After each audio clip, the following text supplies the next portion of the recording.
Now, I am normally not at a loss for words. I honestly did not remember my name.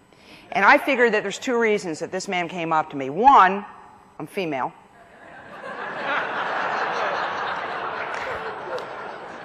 Well, come on, it is what it is. Two, and the real reason is that he knew which station was the #1 local station in town. I mean, they know this stuff. So we're standing there, and I liken it to this. Can you see? I liken it to this. It was like a black and white movie in slow motion. And he's looking at me. I don't know who I am.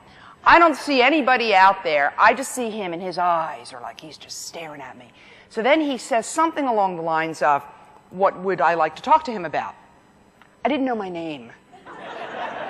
So he said, you know, here in Philadelphia, blah, blah, blah, blah, blah, blah, blah, blah, blah, blah, blah, blah, blah, blah, blah, blah.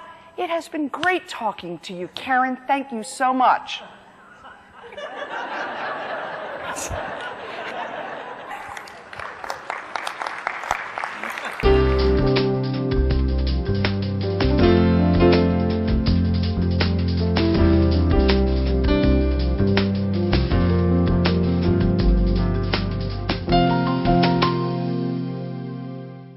They stereotype you. What do accountants do for fun? Add up the telephone book. When does a person decide to become an accountant? When he realizes that he doesn't have the charisma to become an undertaker. And it isn't fair, because as financial whizzes, accountants, people in your industry, you really are problem solvers. You're creative thinkers, and you spell the difference between success and failure for numerous businesses and individuals. So what I suggest to you is, why don't we rethink how we communicate and how other people see us? It's no secret that the game's changed. Twitter, blogging, texting, Skyping. It's all changed. And if you want to play this game, and you want to evolve, and you want to change with it, so you get the results and the outcomes that you're after, then perhaps we simply need to change the way we think, the way we communicate, so we communicate our brand and others see us for who we really are and what we have to offer.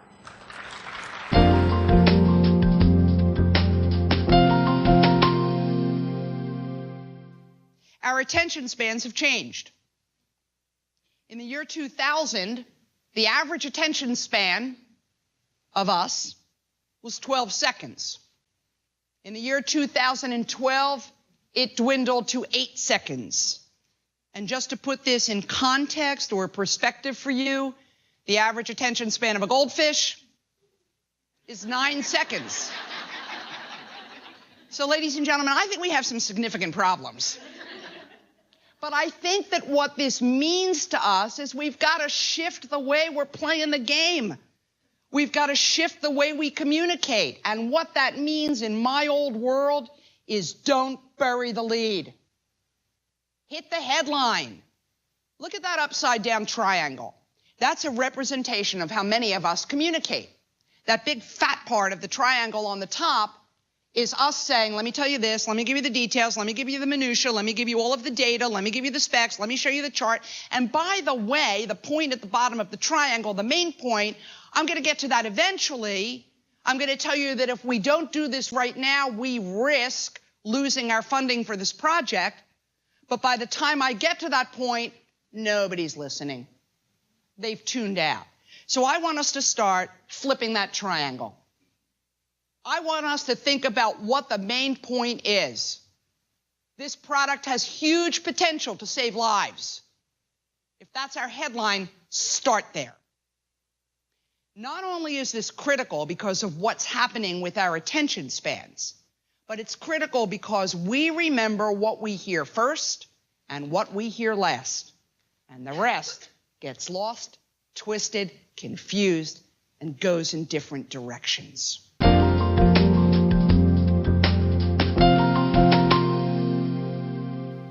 And this particular company was so excited because they were going to be able to take a giant room that housed a computer, and they had created a computer that could fit into a closet. This was progress. A computer system that could fit into a closet. This was technology. It was amazing. So they were looking for ways to explain this to their customers. And we had spent about 3-4 hours in the room looking for ways to talk about this and, make it interesting and engaging. And truth be told, it was just awful. We were getting nowhere. And everybody was arguing, and I, of course, was not adding much to the conversation. And finally, the CEO says something like, I got it. I know how we can talk about this. I said, great. What should we say?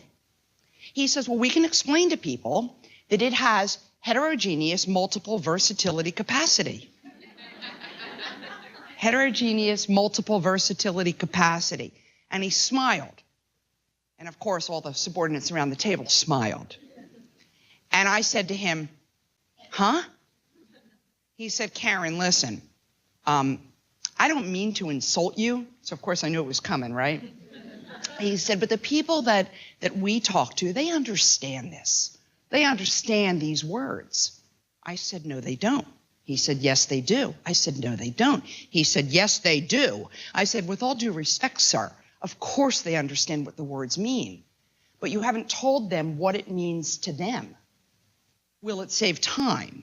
Will it save money? Will it be more efficient? Can they do more with less?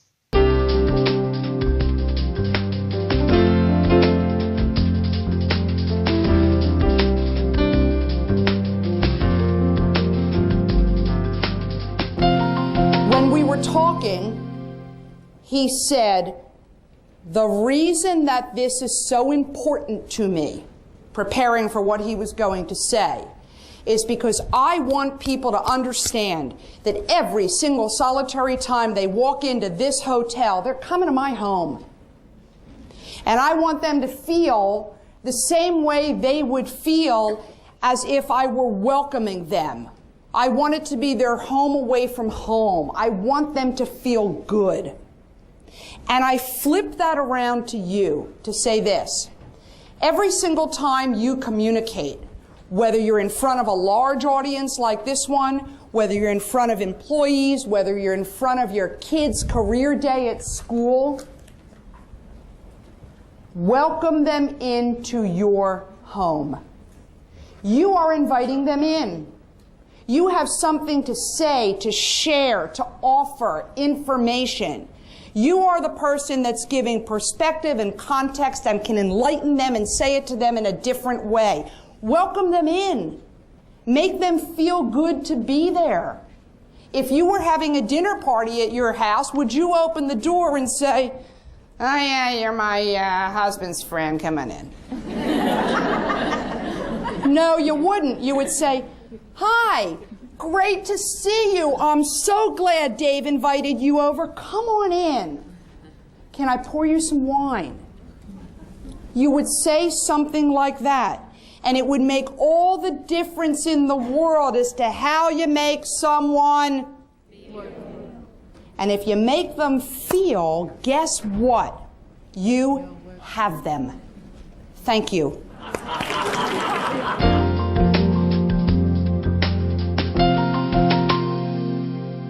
It was the greatest invention of its time. For the first time ever, Americans could interact with their televisions.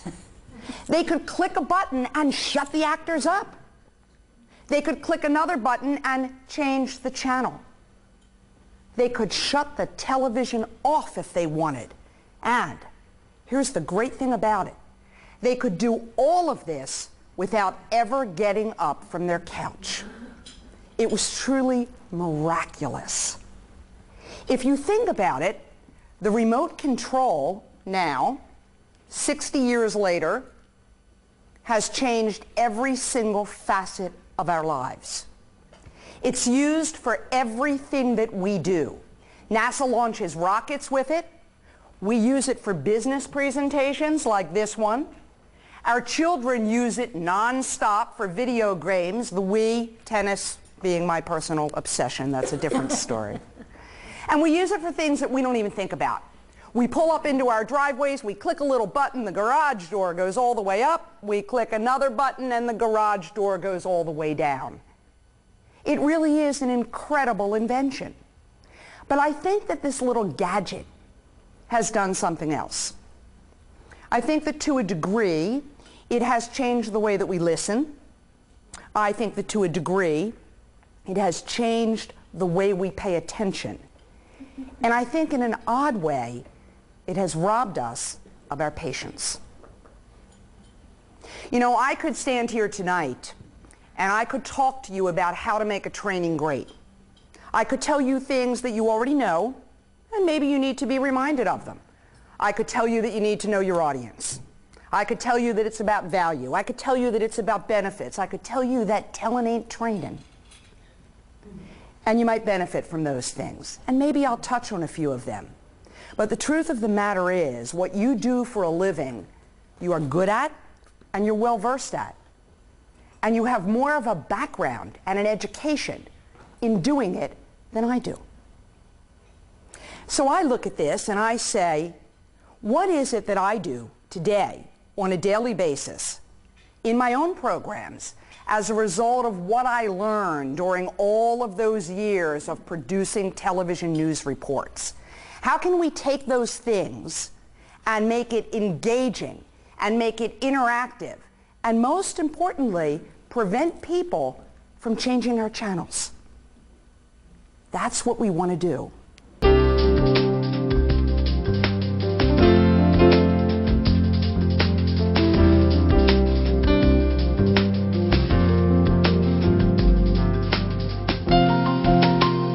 I've heard a lot of people define presence as IT. Not that IT. They say that people who have presence have it. They walk into a room and they just fill up the room with that energy and people really feel them. They own that room. I have a different definition of presence. My definition is, if you want to have presence, be present. So you know what that means? That means when somebody is talking to you, you show, oh yeah, I'm listening to you. I am. Well, let me just finish this text. I'm really, what you're saying is very important. Hang on a minute.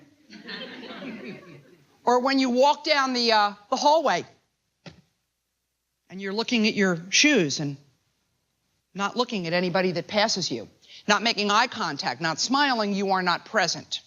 When you're in a meeting, even if people are reviewing spreadsheets with data and the meeting is simply an update and they're all sitting there looking at their papers, if you're the one communicating, you need to continually look for opportunities to look up. They need to feel your presence. Presence is also positive. When was the last time you heard somebody say, oh, Mary is such a downer, let's invite her out for a drink after work tonight?